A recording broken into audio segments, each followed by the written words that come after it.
What's going on, guys? Welcome to the Just Talk Smith channel. In today's video, this is a pretty highly requested video, and it's going to be kind of a quick and simple video, so if you don't have a 6.0 Powerstroke, you may not enjoy it. Actually, who doesn't enjoy a Hoodstack diesel pickup truck?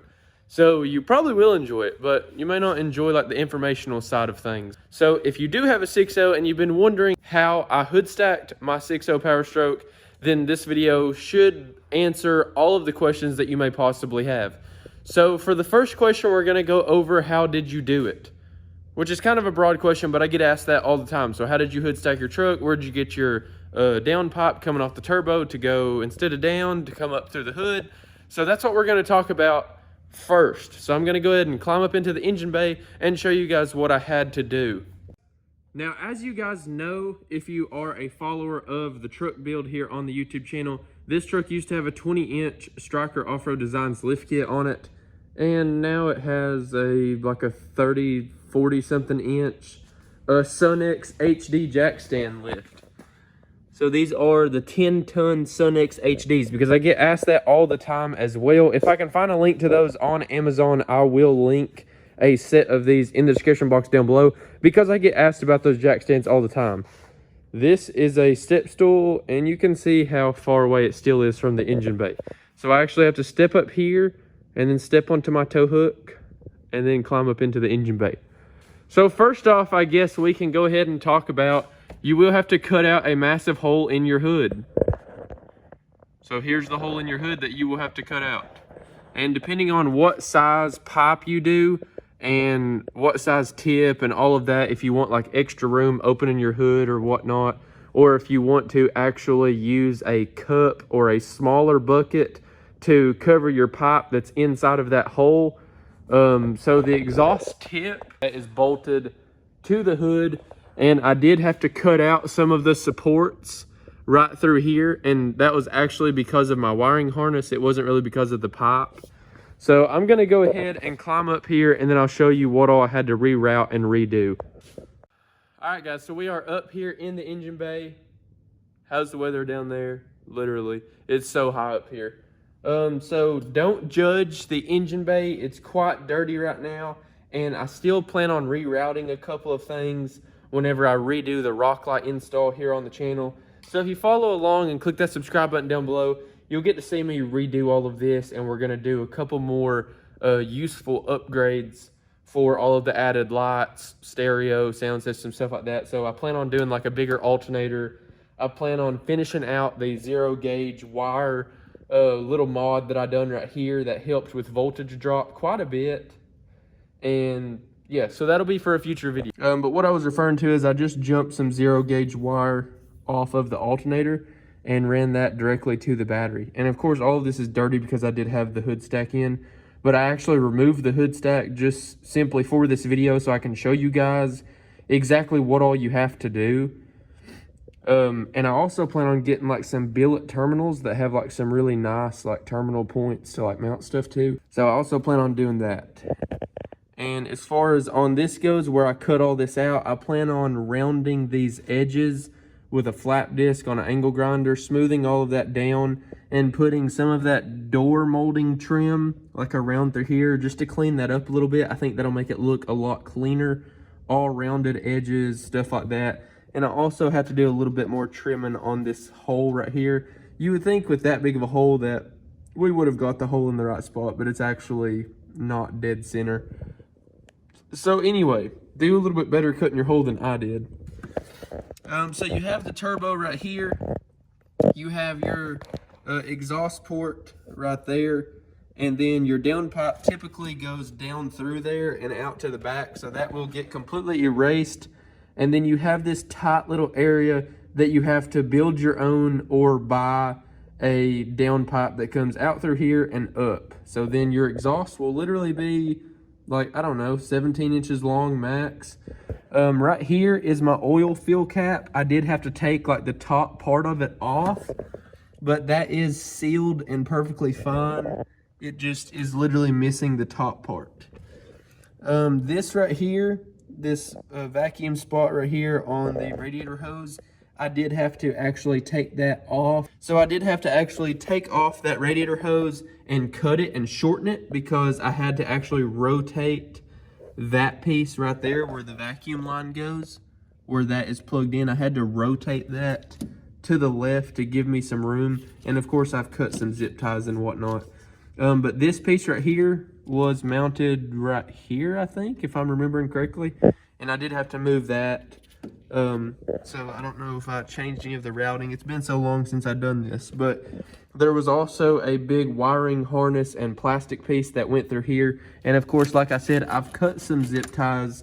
But you can drill you some new holes and make all of it look super nice. I plan on completely redoing all of this wiring. But I do have the factory wiring harness in this nice mesh wire loom. So that looks really, really good. And then I have a couple other things running through here. So pretty much what you're gonna have to do is delete that plastic guard and raise your wiring and stuff up. And when you raise that stuff up, that gives you more room right here to run that downpipe. So then me and my buddy Charles built a custom downpipe using like 15 or 16 different pie cut pieces, or you can buy like a mandrel bent downpipe and, you know, just buy it. It's like 300 or 400 bucks. But we literally built one for like $8 plus welding wire, and I mean, you know, an hour of time, 2 hours of time. I don't remember how long it took. I done that at like the night before Music City Showdown. So the pipe comes, well, I reused the down pipe that I had and cut the flange off of it, which I'll show you here in a second. So it literally just turns, comes up this way. It comes in between this stuff, and there is actually room. Like once this is tied up, you have quite a bit of room right here. And the reason that I shortened that hose back there was just because that kink, it was actually too long, so it was trying to kink. So I didn't want that to kink, obviously, so we shortened that hose, and that's pretty much all that we had to do. So raise up all the wiring, and then I'm not sure how a factory hood is designed, but like this support right through here, see, it used to have all of that right there, and we had to cut all of that out because whenever the hood shuts, it was trying to shut on all of this wiring. So that gave us some more room underneath the hood to actually shut the hood and not crush all this wiring. So I still have to clean all of that up, obviously. I just never really have time to fool with cleaning stuff up on my own truck. But that is soon to change, because this rebuild, we're gonna clean up and do everything perfect because you guys are supporting the YouTube channel and following along with the build videos. So I have more money coming in from YouTube to put back into YouTube, not just to make all kinds of money. I'm putting all the money from YouTube back into YouTube and making videos for you guys. So the more y'all watch these videos and share these videos and like these videos and get me in the algorithm and doing better on YouTube, the more content I can bring you guys and the cooler things that we'll be able to do on the channel. So I really appreciate each and every one of y'all that are subscribed. But anyway, getting back into the Hoodstack video, pretty much building that down pipe and drilling the hole in your hood, cutting this out, moving the wiring harness up a little bit. That's literally all that you have to do. It's that simple. A lot of people say that you have to get rid of your air conditioner box, or that you have to move stuff, or I don't know. Literally all I've done was just rotate that vacuum line, and my up pipe, I guess you could call it now instead of a down pipe because it goes up, is 3-inch piping. We just took normal 3-inch exhaust piping, pie cut a bunch of pieces, and we gas MIG welded it all together. It's not the most prettiest thing, but I do plan on actually taking all the heat wrap off of it. I mean, once it's heat wrapped, you can't see it anyway. I do plan on taking all of the heat wrap off of it and flat disking it down and like checking for little pinholes and stuff like that, touching it up, flat disking it down again, like making all the welds. Not that they look bad at all, just that there's so many big, thick MIG welds that, you know, it would look better, and the heat wrap will be able to wrap around it a little bit better if I can sand those down without obviously losing material and creating pinholes. And then I plan on having it sandblasted and Cerakoted or like heat temperature painted. Not sure which one I'm going to do just yet, but I want to get that thing coated real good and then heat wrap it again whenever we go to reinstall it. So pretty much delete the little top cap thing on your oil filter or on your oil cap. Just get rid of it. It literally, mine actually melted, so then I just pulled it off and it was that easy. And then yeah, build your up pipe, rotate this piece, and move your wiring up and get rid of the big plastic guard right here, which is kind of a pain in the ass anyway. So that's pretty much all that you have to do under the hood. And then, you know, we used a 6-inch hole saw bit to cut this out. And then put you a little tip on there, whatever you want to do. Have your pipe coming up through and you're done. All right, guys, so this is what the Hoodstack pipe looks like. I don't want to touch the heat wrap because it's that freaking fiberglass stuff and it's freaking god-awful. But yeah, it pretty much does, like, I don't know what degree that would be. It's past a 90, probably like a 120 or something. So it literally, this is a factory like MBRP down pipe.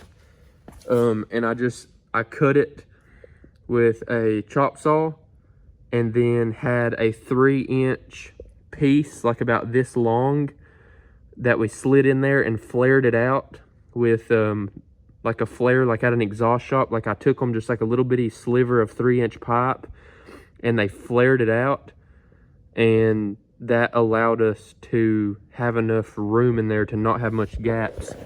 And the welds look really, really good on it, actually. Like I said, this just needs sandblast and stuff, but the welds right here are from my buddy Charles welding that in there. So those welds, and that's what all the welds look like. The welds look fine. They're just, you know, they're big, thick MIG welds. Like this should have, I guess, been like TIG welded, you know, to look like Whistle Diesel's R8 exhaust. But this isn't an R8. This is a, you know, a 2006 F250. Literally, that's like 14 or 15. No, I think that's like 15 or 16 different pie cut pieces. Like we literally mounted it up with like this much done. Like we just kind of guesstimated on this much. And then once we got it mounted in there, we had the hole cut out in the hood on where we wanted it, and we built the Hoodstack pipe to the hole, if that makes sense. Like we didn't build this pipe and then cut a hole out. We kept closing the hood, fitting up a piece of pipe, tack welding it, taking it off, welding it, and then, you know, we done it like that, like built it one piece at a time, going to the hole in the hood. But this is it. Like this is your exhaust. So instead of having an exhaust pipe that goes all the way from the turbo all the way back here above the axle back to here, you literally have this. Yeah.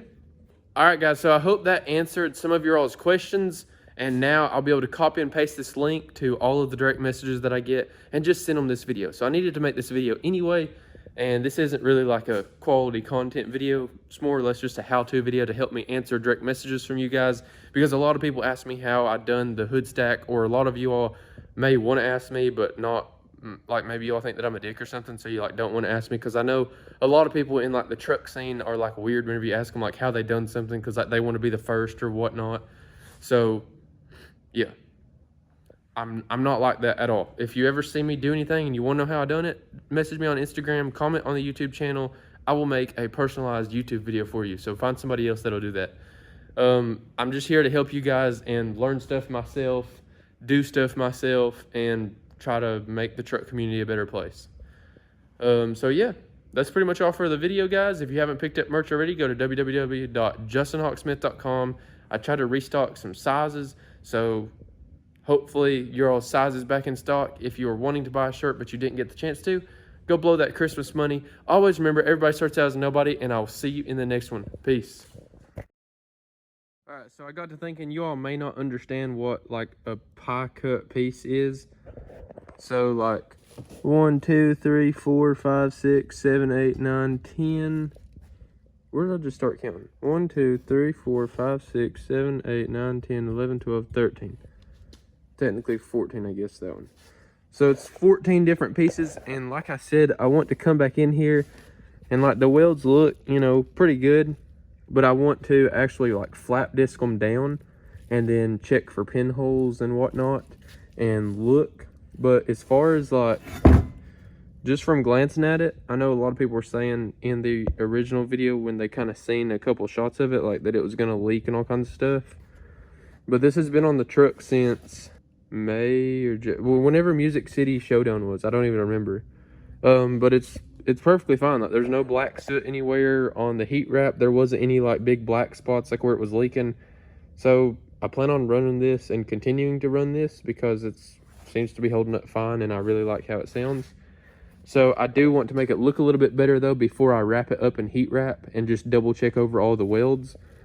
But all of these welds were, I can't remember if Charles double welded it or not, but all of these welds seem to be holding up just fine. If anybody was wondering what a pie cut piece was, I figured I would include a shot of this, and then anybody that follows along with the YouTube channel, you guys can watch this pipe transform into a better looking pipe that will then in the end get covered up anyway. So it doesn't really matter what it looks like because it gets covered up with heat wrap, and as long as it doesn't leak and it's, you know, structurally sound, that's all that matters. So anyway, bye.